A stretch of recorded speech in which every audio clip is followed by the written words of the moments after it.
তোমরা তোমাদের জন্য আজকে আরেকটি আমি কবিতা নিয়ে এসেছি। তো এই ছড়া কবিতা তোমাদের কেমন লাগে তোমরা কমেন্ট করে জানাবে। এটা কিন্তু একদম নতুন ধরনের, আর আমি যে বলছি এই প্রথমবার এরম নতুন ধরনের একটি ছড়া আমি বলছি, তোমাদেরকে শোনাচ্ছি।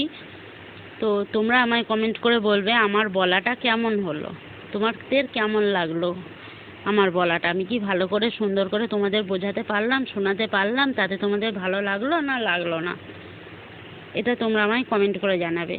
এটা কিন্তু আমি প্রথমবার এইরকম ধরনের একটা ছড়া বলছি, কবিতা। আমার ভুল হলে তোমরা আমায় শুধরে দেবে, কোথায় ভুল হয়েছে আমাকে বলবে, আর কেমন হয়েছে সেটাও কিন্তু কমেন্ট করে জানাবে, কেমন? তো শুরু করি। কবিতাটি ওমর খৈয়ামের রুবাইয়াত একের। আমি বলি, তোমরা শোনো, কেমন লাগে ভুল ভ্রান্তি আমায় জানাবে।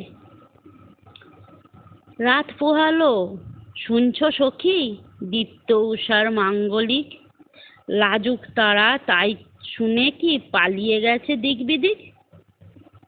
পূব গগনের দেব শিকারীর স্বর্ণ উজ্জ্বল কিরণ তীর পড়ল এসে রাজপ্রাসাদের মিনার যেথা উচ্চ শির।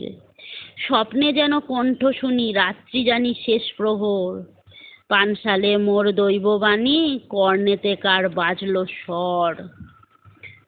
বলছে হেঁকে ওঠ রে বাছা, ভরে নে তোর পিয়ালা টুক, জীবন সুরা শুকিয়ে না যায়, আফসোসে ফের ফাটবে বুক। বুদ্ধ দুয়ার পানশালাটির সামনে সে কি হট্টগোল, ভোরের ডাকে বলছে কারা, খোল রে ওরে দুয়ার খোল।